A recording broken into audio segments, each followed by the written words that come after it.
13절까지 말씀입니다. 마가복음 7장 1절에서 13절까지 말씀 제가 읽도록 하겠습니다. 바리새인들과 또 서기관 중 몇이 예루살렘에서 와서 예수께 모여들었다가 그의 제자 중 몇 사람이 부정한 손 곧 씻지 아니한 손으로 떡 먹는 것을 보았더라.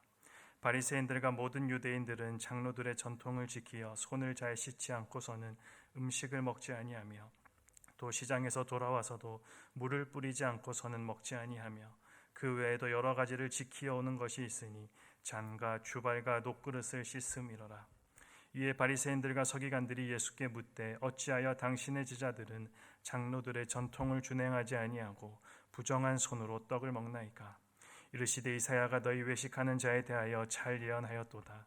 기록하였으되 이 백성이 입술로는 나를 공경하되 마음은 내게서 멀도다.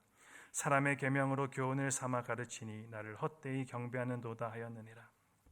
너희가 하나님의 계명은 버리고 사람의 전통을 지키느니라. 또 이르시되 너희가 너희 전통을 지키려고 하나님의 계명을 잘 저버리는도다.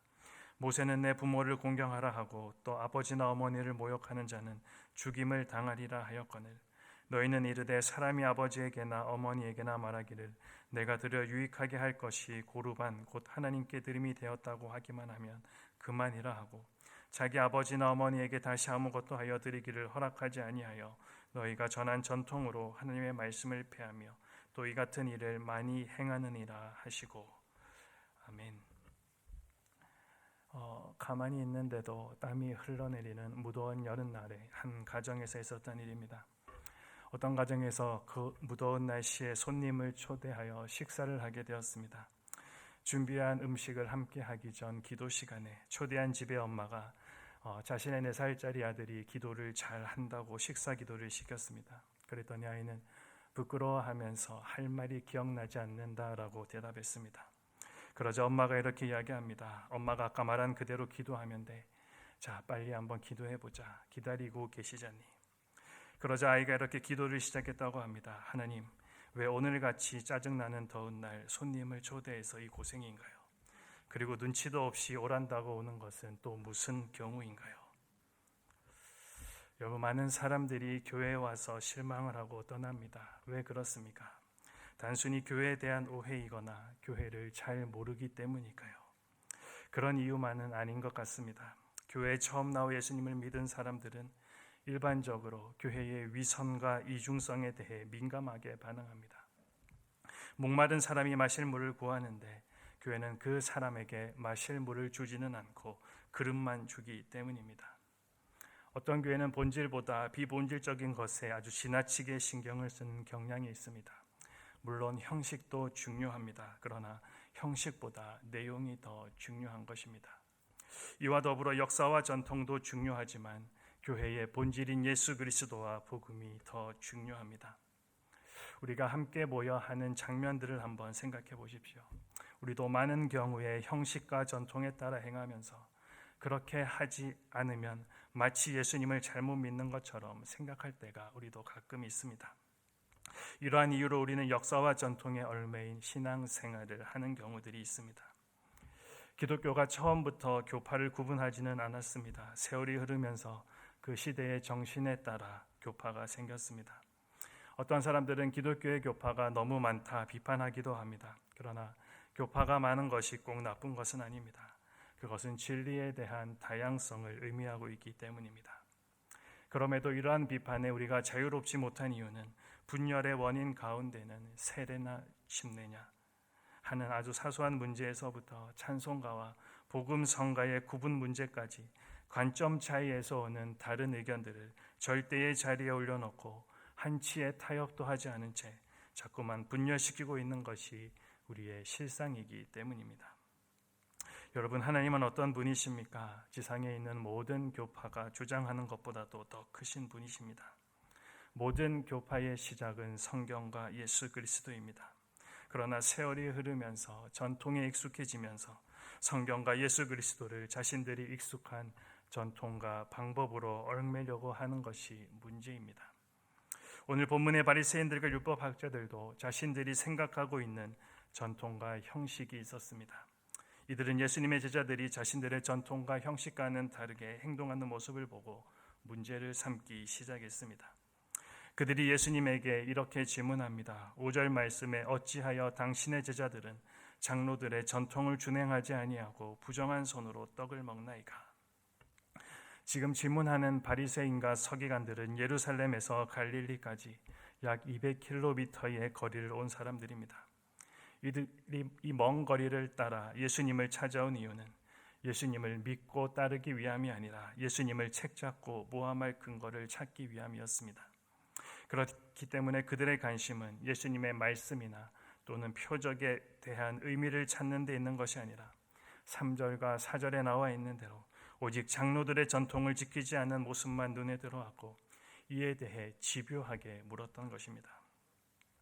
우리의 삶에서도 마찬가지입니다. 문제의 핵심은 건드리지 않고 건드리지 않아도 되는 문제를 따지다가 우리는 어려움을 당하곤 합니다. 문제는 형식과 전통을 가진 사람들은 자신의 주장, 자신의 생각이 옳다고만 생각하는 데 있습니다. 그러기에 말씀이 아니라 장로들의 전통이 뼛속 깊이 박혀있던 그들이 복음의 진정한 의미를 놓치고만 것은 어찌 보면 당연한 일인지도 모르겠습니다. 사람은 어디에 관심을 두고 어디에 중심을 두느냐에 따라 동일한 사건이나 사실을 두고 전혀 다른 반응을 보이게 됩니다.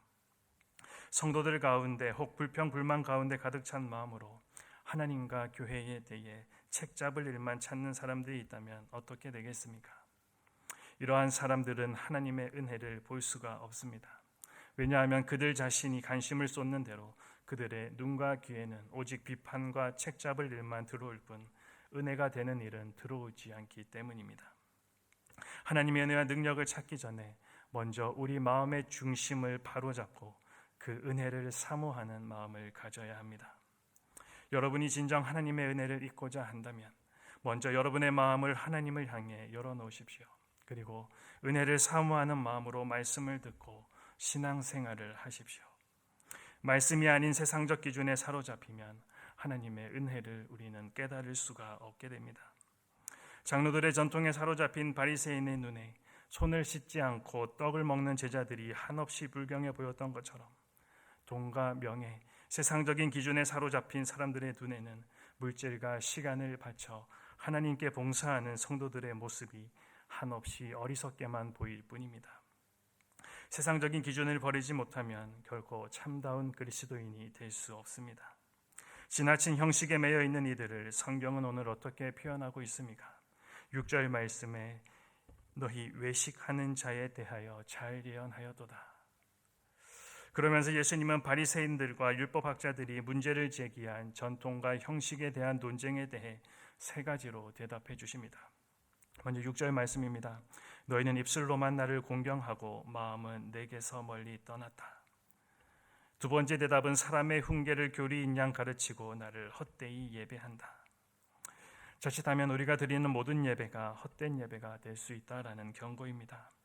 마지막으로 세 번째 9절 말씀에 너희가 하나님의 계명은 버리고 사람의 전통만 붙들고 있구나 말씀하십니다. 오늘 우리는 어떻습니까? 인간적 것들을 가지고 하나님을 형식적으로 섬기면서 하나님을 바로 섬기고 있다. 나는 신앙생활을 잘하고 있다.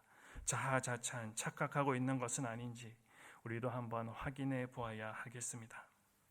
예수님께서는 이것을 분명하게 하시기 원하시기 때문입니다. 오늘 본문 마지막 부분에서 예수님은 본질적인 문제 하나를 거론하십니다. 10절과 11절 말씀입니다. 모세는 내 부모를 공경하라 하고 또 아버지나 어머니를 모욕하는 자는 죽임을 당하리라 하였거늘 너희는 이르되 사람이 아버지에게나 어머니에게나 말하기를 내가 드려 유익하게 할 것이 고르반 곧 하나님께 드림이 되었다고 하기만 하면 그만이라 하고 고르반이라는 말은 하나님께 드리는 예물이 되었다라는 의미입니다. 그런데 그들은 말만 그렇게 하고 실제로는 그 예물을 드리지 않았습니다. 또한 그들은 부모를 실제로 모시지 않고 고르반이라는 말만 하면서 종교적인 의무를 다했다 생각했습니다.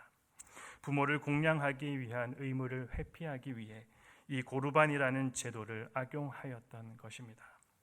물론 이러한 규정도 처음에는 신앙적인 열심에서 나온 것이 분명합니다. 그런데 문제는 이렇게 시작된 그들의 관습이 사람들에 의해 악용되었다는 사실에 있습니다. 전통을 핑계 삼아 그들의 과거를 핑계 삼아 하나님의 말씀을 유명무실하게 만들었다라는 것입니다.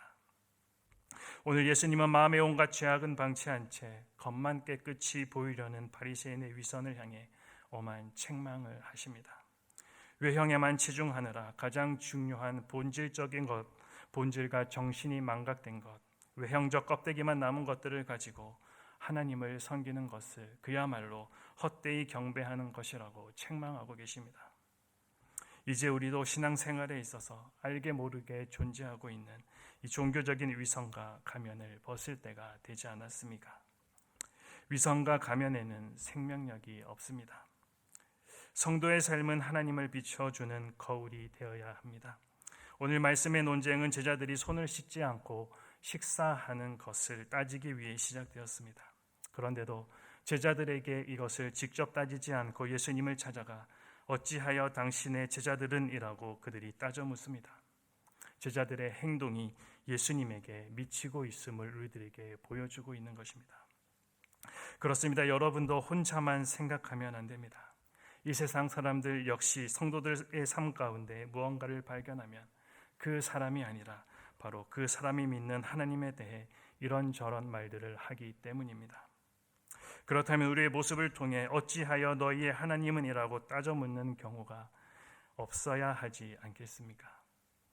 오늘도 주신 하루 진실한 가운데 이 성도의 이름에 걸맞는 삶을 살아가심으로 우리의 삶을 통해 세상 사람들이 하나님을 비난하는 것이 아니라 하나님을 감탄할 수 있는 복된 삶 살아갈 수 있게 되기를 이 아침에 우리 함께 간구하며 또 그 은혜 가운데 승리하는 오늘 하루 살아가게 되시기를 소망합니다.